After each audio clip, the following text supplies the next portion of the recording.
Hello बच्चों, कैसे हैं आप लोग? सब बढ़िया। तो चलिए आज हम देखने वाले हैं एक नया टॉपिक जिसका नाम है ब्रांच अकाउंटिंग। क्या नाम है?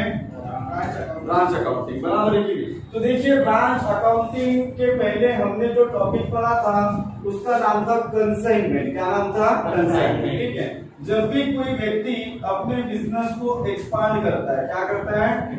एक्सपांड करता है। ठीक है। अगर उसको बड़ा बनाना चाहता है बिजनेस को, ठीक है, तो बिजनेस को बड़ा बनाने के लिए क्या होगा कि हम लोग अपना, जैसे नागपुर लेवल पे बिजनेस चल रहा है हमारा, हम चाहते हैं कि हमारा एक ब्रांच पुणे में ओपन हो, एक ब्रांच हमारा दिल्ली में ओपन हो, एक ब्रांच हमारा मुंबई में ओपन हो, मतलब ऑल ओवर दी एरिया में हम अपने बिजनेस को एक्सपांड करना चाहते हैं। ठीक है।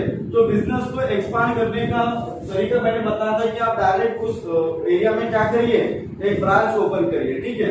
लेकिन डायरेक्ट ब्रांच ओपन करना क्या ये सही डिसीजन होगा? क्या नहीं। तो इसके लिए पहले हमने जहां पे ब्रांच ओपन करनी है वहां पे हम लोग एजेंट के थ्रू काम करते हैं। किसके थ्रू काम करते हैं? एजेंट। और ये पूरा कॉन्सेप्ट हम लोगों ने देखा था कंसाइनमेंट में। कहाँ देखा था? अब देखिए, एजेंट के थ्रू हमने काम किया वहां पर 2 साल 3 साल, हमें ये पता चला कि वहां पे हमारा बिजनेस अच्छे तरीके से स्टेबल हो गया, सेटअप हो गया। ठीक है। तो बताइए, हमेशा हम एजेंट के साथ ही काम करेंगे कि वहां पे अपना एक ब्रांच ओपन कर देंगे? ब्रांच ओपन कर देंगे। ठीक है। लेकिन ब्रांच के ऊपर कंट्रोल किसका होगा? ब्रांच के ऊपर कंट्रोल होगा हेड ऑफिस का। किसका होगा? तो आज हम देखने वाले ब्रांच अकाउंटिंग। ठीक है। तो देखिए, ब्रांच अकाउंटिंग समझने के पहले हमको ब्रांच समझना होगा। क्या समझना होगा? ब्रांच। तो देखा जाए तो ब्रांच 3 तरह की होती है। एक होता है डिपेंडेंट ब्रांच। क्या होता है? डिपेंडेंट। दूसरा होता है इंडिपेंडेंट। क्या होता है? Independent branch. और तीसरा होता है फॉरेन ब्रांच। कौन सा ब्रांच होता है? Foreign branch. ठीक है। देखिए करके समझते हैं कि what is dependent, what is independent and what is foreign. ठीक है। अब वर्क होगा कैसे? ठीक है। देखिए, एक हेड ऑफिस है। लेट्स टेक एन एग्जांपल कि हेड ऑफिस कहां पर है? नागपुर में। कहां पर है? नागपुर। हमने एक ब्रांच ओपन कर दी गोंदिया में। कहां पे ब्रांच ओपन की? गोंदिया में। एक ब्रांच हमने ओपन कर दी अमरावती में। एक ब्रांच हमने ओपन कर दिया अकोला में। कहां पे ओपन कर दिया? अकोला में। ठीक है। लेकिन बताइए, इन सभी ब्रांचेस जो है, ये जितने भी ब्रांचेस हैं, ये सभी ब्रांचेस किसके ऊपर डिपेंडेंट है? हेड ऑफिस के ऊपर। किसके ऊपर? Head office. तो हेड ऑफिस क्या करेगा कि अमरावती ब्रांच हो, गोंदिया ब्रांच हो या अकोला ब्रांच हो, सबको गुड्स सेंड करेगा। क्या सेंड करेगा? अब गुड्स क्यों सेंड करेंगे हम लोग ब्रांच को? For the purpose of sale. किस बात के लिए करेंगे? सेल के लिए। ठीक है। और ब्रांच क्या करेगा? उस प्रोडक्ट को सेल करेगा। हो सकता है कि कैश में करे और हो सकता है कि क्रेडिट में करे। तो सेल करने के बाद में जितना भी कैश का कलेक्शन होगा, जितना भी कैश क्या होगा? कलेक्ट होगा, वो कैश को किसको भेज देगा? मतलब जो ट्रांजेक्शन कंसाइनर और कंसाइनी के बीच हो रहे थे, किसके बीच? कंसाइनर और कंसाइनी के बीच, वो ट्रांजेक्शन अभी हेड ऑफिस और ब्रांच के बीच होगी। किसके बीच? हेड ऑफिस और ब्रांच। कंसाइनर की जगह कौन ले लेगा? अभी हेड ऑफिस। बराबर है। कंसाइनी की जगह कौन लेगा? ब्रांच। समझ में आ गया? इसको बोलते हैं डिपेंडेंट ब्रांच। क्या बोलते हैं? इंडिपेंडेंट ब्रांच का मतलब क्या होता है कि ऑब्वियस सी बात है, अगर ब्रांच है तो कंट्रोल तो हेड ऑफिस का ही होगा, लेकिन 100% कंट्रोल नहीं होता है। किसका? हेड ऑफिस का। उसको बोलते हैं इंडिपेंडेंट। क्या बोलते हैं? ये अपना separate books of account maintain करते हैं। ठीक है। फिर आता है फॉरेन ब्रांच। क्या होता है? Foreign branch. ये मल्टीनेशनल कंपनीज के लिए होता है। किसके लिए होता है? मल्टीनेशनल कंपनी जिनका जो हेड ऑफिस है वो एक कंट्री में होता है और उनकी branches all over the world में होती है। ठीक है। उसको बोलते हैं फॉरेन ब्रांच। क्या बोलते हैं? तो हम जो पढ़ने वाले हैं वो पढ़ने वाले डिपेंडेंट ब्रांच के बारे में। किसके बारे में? अब देखिए किस तरीके से वर्क होगा यहाँ पर। अब हम देखने वाले ब्रांच अकाउंटिंग के बारे में। ठीक है। तो ब्रांच अकाउंटिंग में लेजर कौन कौन से बनेंगे? एक तो बनेगा आपका ब्रांच अकाउंट। क्या बनेगा? Branch account. ठीक है। दूसरा बनेगा डेटर्स अकाउंट। क्या बनेगा? Debtors account. थर्ड हम लोग इसमें प्रिपेयर करेंगे ट्रेडिंग अकाउंट। और फोर्थ हम इसमें प्रिपेयर करते हैं प्रॉफिट एंड लॉस अकाउंट। ठीक बात है जी? इतनी बात समझ में आ गई? तो हम देखते हैं कि ब्रांच अकाउंट क्यों बनाते हैं, कैसे बनाते हैं, किस तरीके से इसका डीलिंग होता है। ठीक है। जैसे मैंने बताया आपको कि एक हेड ऑफिस है और एक क्या है? ब्रांच है। फिलहाल हम एक ही ब्रांच की बात कर रहे हैं, मल्टी ब्रांचेस होती है बट फिलहाल हम एक ब्रांच की बात कर रहे हैं, ठीक है। अब बताइए हेड ऑफिस ने गुड्स सेंड किया, किसको गुड्स सेंड किया? ब्रांच को। टाइम पास के लिए किया क्या? सेल करने के लिए। क्या करने के लिए? सेल करने के लिए, ठीक है। ये समझ में आएगा आपको। अब बताइए ब्रांच में जितने भी एक्सपेंसेस हो रहे हैं, ठीक है, ब्रांच में मान के चलिए कि बहुत से एम्प्लॉइज हैं जिनकी सैलरी देनी है, मैनेजर की सैलरी देनी है, वहां पे इलेक्ट्रिसिटी का बिल भरना है, तो बहुत सारे खर्चे होंगे ब्रांच में, ठीक बात है कि नहीं? तो ब्रांच में जितने भी होने वाले खर्चे हैं उसका वो खर्चों का पेमेंट भी कौन करेगा? हेड ऑफिस करेगा, ठीक है। एक्सपेंसेस के लिए ये चेक भेजेगा। क्या भेजेगा? चेक। कौन भेजेगा? Head office. किसको भेजेगा?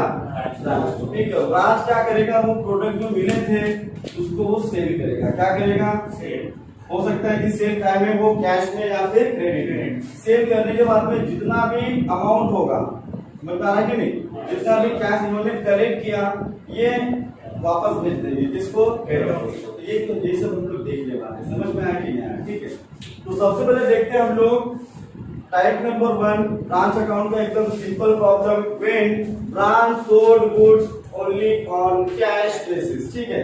अगर ब्रांच गुड्स सोल्ड करती है कैसे? On the basis of cash, तब क्या करनी है, ठीक है। तो फॉर्मेट देखिए ब्रांच अकाउंट का। सबसे पहले लिखेंगे हम यहाँ पर ओपनिंग स्टॉक। क्या लिखेंगे? Opening stock. अभी ओपनिंग स्टॉक किस चीज का हो सकता है? पेज नंबर 15 पे आपको फॉर्मेट देखने को मिलेगा, जरा देखिए। दिखा क्या?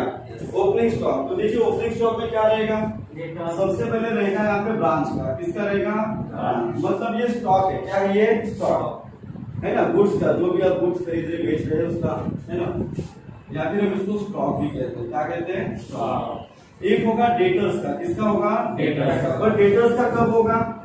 जब आप कैश में बेचेंगे तब, या जब आप क्रेडिट पे बेचेंगे तब। क्रेडिट पे बेचेंगे तब, ठीक है। इसके अलावा आप देखेंगे यहाँ पर पेटी कैश। क्या देखेंगे? ये 3 मेजरली होते हैं, ठीक है। स्टॉक का ओपनिंग, डेटर का ओपनिंग और पेटी कैश का ओपनिंग। कभी कभार आपको यहाँ पर फर्नीचर देखने को भी मिलेगा। क्या देखने को मिलेगा? ओपनिंग है, बराबर। ओपनिंग का मतलब क्या है कि भाई हेड ऑफिस ने गुड सेल किया पहली बार, आपने पूरा का पूरा सेल किया क्या? कुछ क्या हो गया? बच गया। तो लास्ट ईयर के लिए क्या था? वो क्लोजिंग। तो करंट ईयर के लिए क्या बन गया? ओपनिंग। इस साल भी पूरा सेल हुआ कि कुछ बचा होगा? बचा होगा। तो जो बचा होगा उसको क्या बोलेंगे? क्लोजिंग। क्या बोलेंगे? ठीक है। अब देखिए क्लोजिंग स्टॉक से जिसका ओपनिंग था उसी का क्या रहेगा? क्लोजिंग रहेगा। एक तो रहेगा स्टॉक का, एक रहेगा डेटर्स का, पेटी कैश का, और किसका हो सकता है? फर्नीचर का। और भी बहुत से होते हैं बट मेजरली यही आते हैं। क्लियर है? yes, अब देखिए इसके अलावा अब हम क्या करेंगे? To goods send. किसको गुड सेंड किया गया है? ब्रांच को। ठीक बात है, गुड सेंड किया हमने ब्रांच को। अब बताइए गुड सेंड किया तो पूरे के पूरे गुड्स को रखने की जरूरी है क्या? कुछ को क्या कर देंगे? रिटर्न कर देंगे। क्या कर देंगे? रिटर्न। क्रेडिट में लिखने का बाय गुड्स रिटर्न। यहाँ तक समझ में आया बेटा? ठीक है। इसके बाद क्या करना है आपको? मैंने बताया था ना कि ब्रांच में जितने भी होने वाले खर्चे हैं उन खर्चे के लिए जो चेक आएगा वो कहाँ से आएगा? Head office. ठीक है। यहाँ पे लिखने का टू बैंक अकाउंट। क्या लिखने का? Bank account. ठीक है। इसमें क्या क्या हो सकता है? ब्रांच के एम्प्लॉइज की सैलरी और रेंट हो सकता है, टैक्सेस हो सकते हैं, ठीक है, पेटी एक्सपेंसेस हो सकते हैं, और भी बहुत सारे खर्चे इसमें हो सकते हैं। समझ में आ गया इतना? ओके। अब देखिए क्रेडिट में क्या होगा? इतना क्लियर हुआ? Opening, closing, goods and goods return. Clear है? अब ये जो होगा ये किसको शो कर रहा है? एक्सपेंसेस को। किसको शो कर रहा है? एक्सपेंसेस। अब बताइए जितना भी कलेक्शन आएगा किसके पास में? ब्रांच के पास में। वो किसको सेंड करेंगे? Head office. यहाँ पे अगेन हम लिखेंगे बाय बैंक अकाउंट। क्या लिखेंगे? By bank account. इसमें क्या क्या आएगा? एक तो आएगा इसमें कैश सेल और एक आएगा कलेक्शन। क्या आएगा? कलेक्शन। यहाँ पे कलेक्शन का मतलब है अमाउंट रिसीव्ड फ्रॉम डेटर्स। आपने अमाउंट किससे रिसीव किया? डेटर्स से। ठीक है। इतना जो भी आया ये टोटल कैश कलेक्शन था। क्या था? Cash collection. इतना समझ में आ गया? ये बेसिक है। ये क्या है? एकदम बेसिक है ब्रांच अकाउंट का। क्लियर है? इसके अलावा बहुत सी चीजें आती है बट नॉर्मली देखा जाए तो इतना ही होगा। इसके अलावा और क्या होगा? कमीशन वगैरह होगा। क्या होगा? Commission to manager. किसका कमीशन? मैनेजर। तो ब्रांच अकाउंट का फॉर्मेट समझ में आया आपको?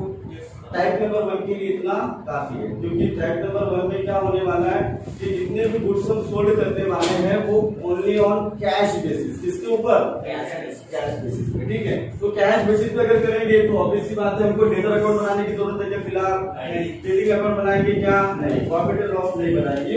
आपको एग्जाम में 4 मार्क्स के लिए पूछेगा, ठीक है, 4 मार्क्स के लिए आएगा। क्लियर है? तो देखिए प्रॉब्लम उसके बेस पे सॉल्व करने की कोशिश करते हैं। ठीक है, चलिए इसको मैं क्लीन कर देता हूँ। अब इसी फॉर्मेट के अकॉर्डिंग हम एक प्रॉब्लम सॉल्व करते हैं, ठीक है, ताकि बेटर तरीके से समझ में आए।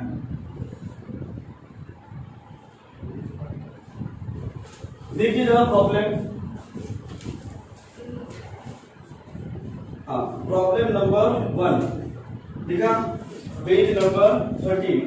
देखिए head office in Nagpur supply goods to its branch at Wardha. ठीक है, बताइए हेड ऑफिस कहाँ पर है?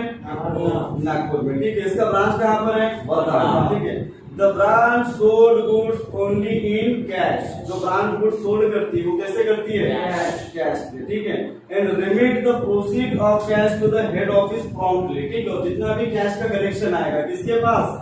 ब्रांच के पास। किसके पास आएगा? ब्रांच के पास। वो किसको रिवर्स दे देंगे? Head office. ठीक है, promptly the branch expenses being made by the head office by cheque. ठीक है, और ब्रांच में होने वाले खर्चों का पेमेंट कौन करेगा? Head office. ठीक है, किसके माध्यम से? चेक से। इतना क्लियर हुआ? देखिए the following are the transaction relating to the branch for the year ended 31 December 2000। ठीक है, स्टॉक एंड ब्रांच क्या दिया हुआ है? स्टॉक एंड ब्रांच 1/2000 क्या दिया हुआ है? तो ये ओपनिंग होगा कि क्लोजिंग होगा? ओपनिंग होगा। क्या होगा? Opening stock. बराबर है। पेटी कैश का दिखाई दिया, ये भी क्या है आपका? Opening stock. Goods into branch कहाँ लिखने का? डेबिट में। गुड्स रिटर्न कहाँ लिखने का? क्रेडिट में। चेक इनटू ब्रांच दिखा क्या? ये टू बैंक अकाउंट लिखा था हमने यहाँ पे। ठीक है, चेक दिया गया जिसमें से सैलरी का कितना पेमेंट करना है? 2400, इंश्योरेंस का 600, रेंट का 800, पेटी एक्सपेंसेस 1000। टोटल चेक कितने का भेजा? 4800। ठीक है, स्टॉक दिया हुआ है पेटी कैश का और स्टॉक का। ठीक है, तो ये क्या है? Closing stock. क्या है? Closing stock. कैश सेल पता है? कैश सेल ऑब्वियसली बात है, इसमें क्या रहेगा? कैश सेल ही रहेगा। क्यों रहेगा? कैश सेल क्यों रहेगा? क्योंकि जो ब्रांच गुड्स सोल्ड कर रही है वो only on cash basis, that's why. ठीक है, तो देखिए हम इसको लिखना शुरू करते हैं। पहले लिखेंगे हम लोग ओपनिंग स्टॉक। तो किस चीज का दिया हुआ है? स्टॉक का। और किसका दिया हुआ है? पेटी कैश का। ठीक है, जितना रहेगा उतना ही लिखेंगे, सब के सब रहने की जरूरी नहीं है। बताइए स्टॉक कितना दिया हुआ है? 12,000 रुपए। ठीक है, पेटी cash 400, total 12,400, 12,400 rupees. Getting me point? कितना क्लियर हुआ? ओपनिंग लिखने के बाद हमने क्या लिखना है? क्लोजिंग। एक होगा स्टॉक का और एक होगा पेटी कैश का। ठीक बात है कि स्टॉक देखिए कितना है? 8,000 रुपीज और पेटी कैश कितना है? 200 rupees. Okay, so the total amount is 8,200. Clear? Yes sir. Okay, अब देखिए उसके बाद दिया हुआ है गुड्स सेल। क्या दिया हुआ है? Goods sale. यहाँ देखने का टू गुड्स सेल। बताइए गुड्स किसने भेजे? हेड ऑफिस ने। किसको भेजे? ब्रांच को भेजे। ठीक है, कितने के भेजे? 55। लिखिए यहाँ पर 55। इधर में लिखेंगे हम लोग बाय गुड्स रिटर्न। ठीक बात है कि नहीं? कितने के गुड्स रिटर्न किए ब्रांच में? 5000। Okay done. अब देखिए चेक से मतलब क्या होगा? इसमें खर्चा है ना, यहाँ लिखेगा टू बैंक अकाउंट। बरोबर? इसमें से सैलरी है, इंश्योरेंस है, रेंट आपको दिखाई दे रहा है और पेटी एक्सपेंसेस है क्या? पेटी एक्सपेंसेस। बताइए सैलरी कितना? 2,400, इंश्योरेंस 600, रेंट 800, पेटी cash total amount will be 4,800। Clear है? अब क्या रहेगा आपका? ओनली सिर्फ बचा हुआ है कैश से। क्या बचा हुआ है? कैश से। यहाँ लिखो कैश सेल्स। ठीक है, बताइए कितना? कैश दिया हुआ है आपको 75,000। कितना दिया हुआ है? हाँ, फाइनली हम अकाउंट क्या करेंगे अभी? क्लोज करेंगे। ठीक है, बताइए क्रेडिट का रोल कितना है? 88,200। डेबिट का चेक करिए।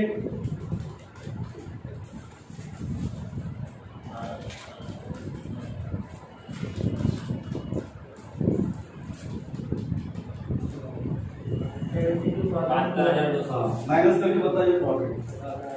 जो प्रॉफिट निकलेगा ना, इसको हम कहेंगे अभी जनरल प्रॉफिट। क्या कहेंगे? General profit. कितना आया?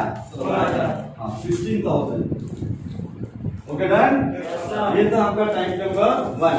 ओके, नेक्स्ट देखेंगे हम लोग टाइप नंबर 2। सर वो 7200 है, हम उसकी एंट्री और कोई नाम नहीं इतना है। कौन सा वाला? जो मतलब हाँ, अरे बेटा इधर का क्रेडिट का टोटल है, डेबिट का कम है, इधर में क्या निकलता है? बैलेंस निकलता है। कभी अपन डेबिट का जिधर टोटल कम है वो लिखते हैं क्या? जिधर का ज्यादा है वो लिखते हैं। ठीक है, जैसे ग्रॉस प्रॉफिट, नेट प्रॉफिट का याद करो, फाइनल अकाउंट में लिखते थे क्या? दोनों नहीं लिखते थे ना? ये बैलेंस आ गया। क्लियर? और कोई? Thank you.